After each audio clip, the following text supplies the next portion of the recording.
I am Ted Kuntz at 108 Forest Drive in Short Hills. Hello, Mr. And Kuntz. my question is really on the transparency issue that everyone else has addressed, but it goes more to the finances of this project. You've approved a project that we really don't know what it's going to cost the town.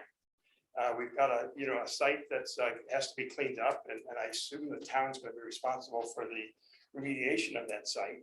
And we don't know how many millions of dollars that's going to cost us. And also, if a developer is putting in 75 low-income housing units, you can't possibly make that an economic viable without subsidies. So we'd like to know what is the town's, what are we on the hook for here? What is the township on the hook for? I know there might be state money, there might be county money helping to support this project, but we don't know. We have zero numbers, and we have zero idea of what this could cost us. It could be tens of millions for all I know. And it'd be nice to know that before we proceed with the project, to really get a sense of what it's going to cost the township. And so I'm asking you to kind of consider postponing a decision until you kind of have your arms around the cost, if that's possible. Thank you, Mr. Kuntz. Yes.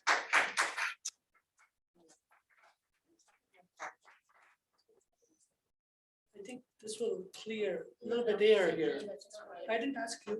I'm asking the mayor. You know the Let me finish it, please. Excuse me, Senator, you know the procedure. I am talking to the mayor. So excuse me. That's fine. No one else needs to talk in the middle.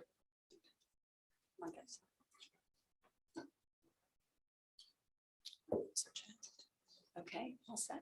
Yes, good evening. Good evening. Good evening, everyone. My name is Catherine Feld, 11 Alexander Lane in Short Hills. And I'm standing here to express my grave concerns around the proposed development of housing on our recycling center, the DPW site. It is well known that that land is quite toxic. There are pending EPA studies, and from the perspective of health and safety, I am here to say that I fundamentally object to putting any housing on that property. Also, as was just articulated, the cost of remediating that site has not been determined. The feasibility studies are not complete, and the EPA continues to study the property as well. If indeed we erroneously develop that site with housing, I have heard no discussions as to where the recycling center will be relocated in our town. And I think that is a very critical issue as well. So I'm asking the town council to slow down, to revote, to reconsider. And I urge you to vote no on putting housing on our DPW site. Thank you.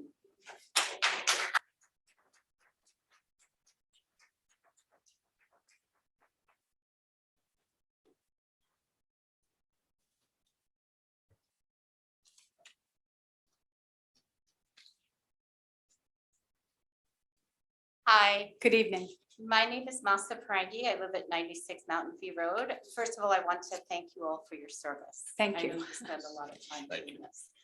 I want to admit, I'm an attorney, and I'll admit right now that I'm not as prepared as I should be, because I did receive that email and people told me about what's going on the text, and I'm here. But I will tell you that maybe that's to our benefit, because I'm coming in looking at this objectively. I'm a mom. I have kids going to school.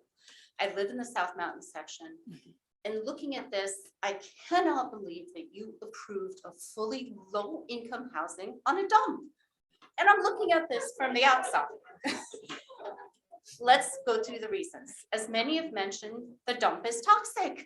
10 years from now, Millburn's going to get a lot of lawsuits from what you just did.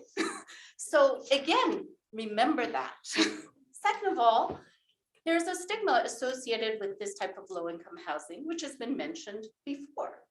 And that is that you shouldn't put all of this low-income housing in one place.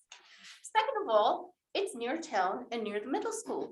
There's tons of congestion. There will be cars coming in and out. I worry about my child walking to our various schools in South Mountain. That happens a lot. And getting hit by a car. More congestion is not good. So I'm asking you respectfully to reconsider. And Ms. Miggins, I will say to you, as an attorney, I take my ethics extremely seriously. As a real estate agent, you should. You should I do. recuse yourself from this vote and not engage in it. Leave the decision to others. I would like to ask you to please reconsider your vote. You know, I'm sure, are very successful at your job in real estate. You should bring that to the table here. So again, from now on, I will make myself more informed. But I hope that my ignorance has somewhat helped you see this from the outside. Thank you for your time.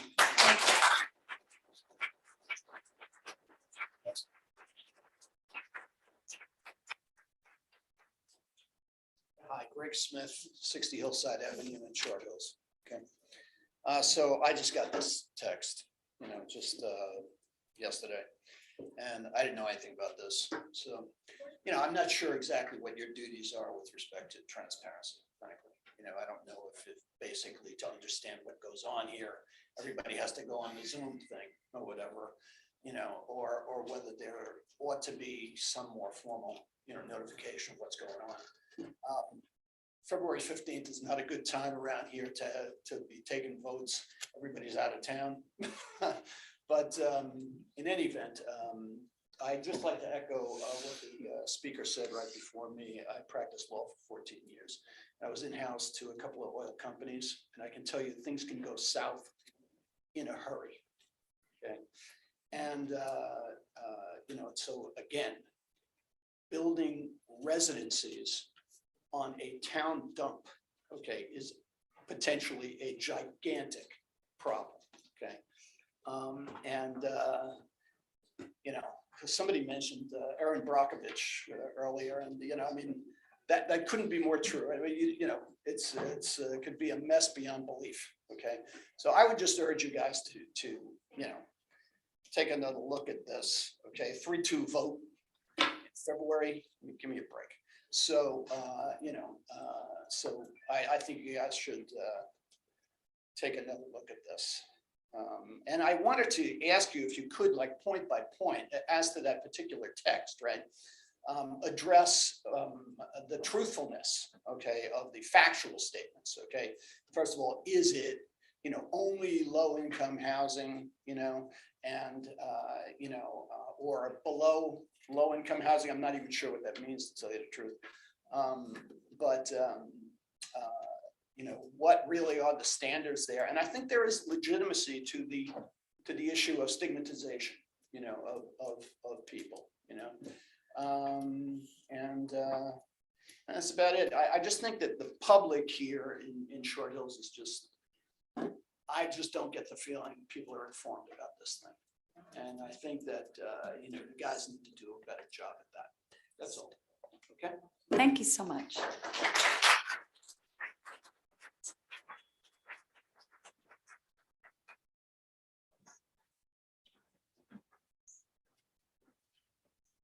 Good evening. Good evening. I'm David Grosso. I live at 118 Myrtle Avenue here in Millburn. Been here since 1954, so God bless. been around a while. I'd like to support the comments made by the two previous attorneys. Do not build on the town dump. The lawsuits will begin 2 years after the project is completed. As soon as a child gets a headache, you're looking at a $20 million settlement. You have no defense. The attorneys on the other side, as soon as they find out the project was approved and built on a dump site, even though you reclassify it as a recycling site, the court will not hear that. They'll say dump site. Every paper from New York all the way to San Francisco will be here. You're looking at a huge settlement. And in the end, the project will be condemned and the project will be torn down. That will happen within 10 years. So you really have no choice. You have to withdraw. You have no choice. I cannot think of another attorney anywhere who would advise you to build any type of housing on a former dump site, no matter how you classify it. If you classify it as recycled, that the court will not hear it. It'll be classified as a dump site. Please withdraw. Thank you, Thank Mr. you. Cox.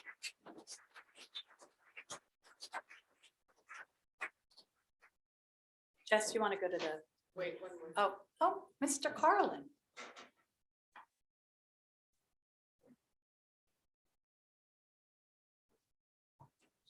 redundant, but about a little over a year ago, I mentioned recusal.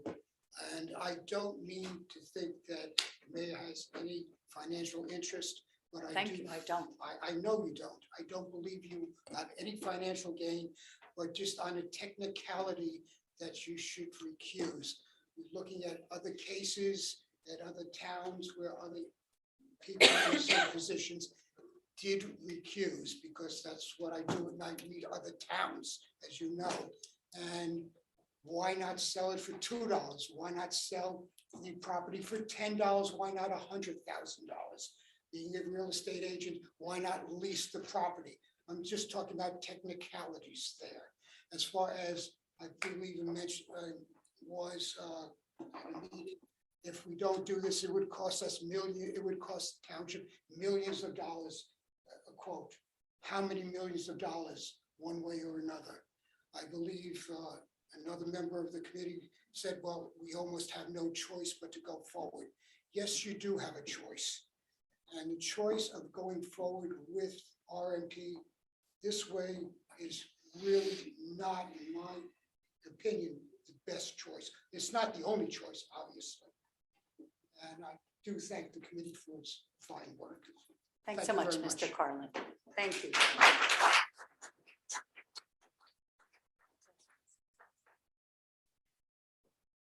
Hi, good evening. Good Dominique evening. Russo, 514 Millburn Avenue. I just find it very peculiar. I've been reading the last couple, maybe 1 month, few weeks, about a specific property, about a mural that's gotten a lot of attention. And I don't seem to understand why it would be negative at all. I see that it's benefit to the community, bringing community together, bringing awareness and transparency, hopefully a new light to the community. I don't know why it's been given the nickname by someone on this board as the gaping hole. I find that offensive, rude, and factual. I don't know why one particular property is being highlighted when there's other properties in town that have other conditions that are maybe in permitting or under construction or plans that maybe you guys should be more aware of yourselves. But I assure you that this property will be a great benefit to the community, has community in mind 100% by people in this town who have been here for a very long time. And I've kept my mouth shut for a long time, but I'm sure the owners have great intentions for it. And I think that the commentary, the negative comments online are very disrespectful and should stop. So thank you.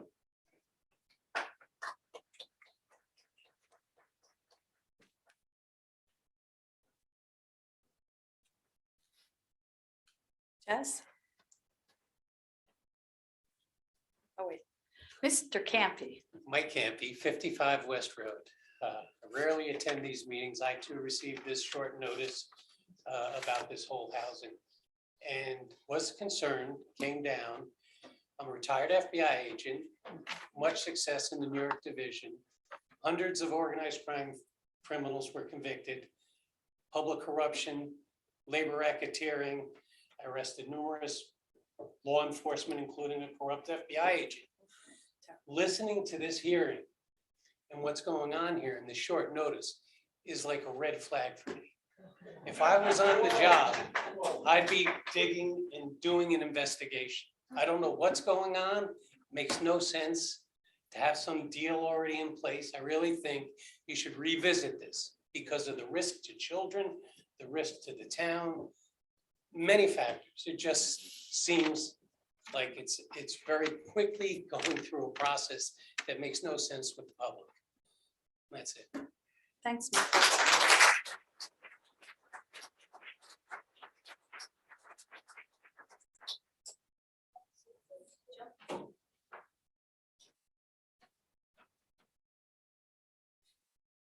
Jess, you want to see who's online? Great. Go ahead.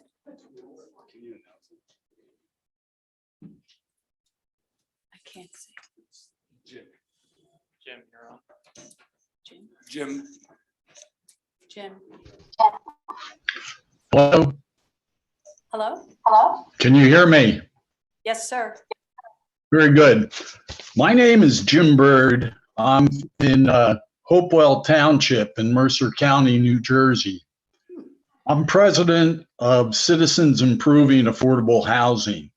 And I just want to help a little bit with some education here with affordable housing.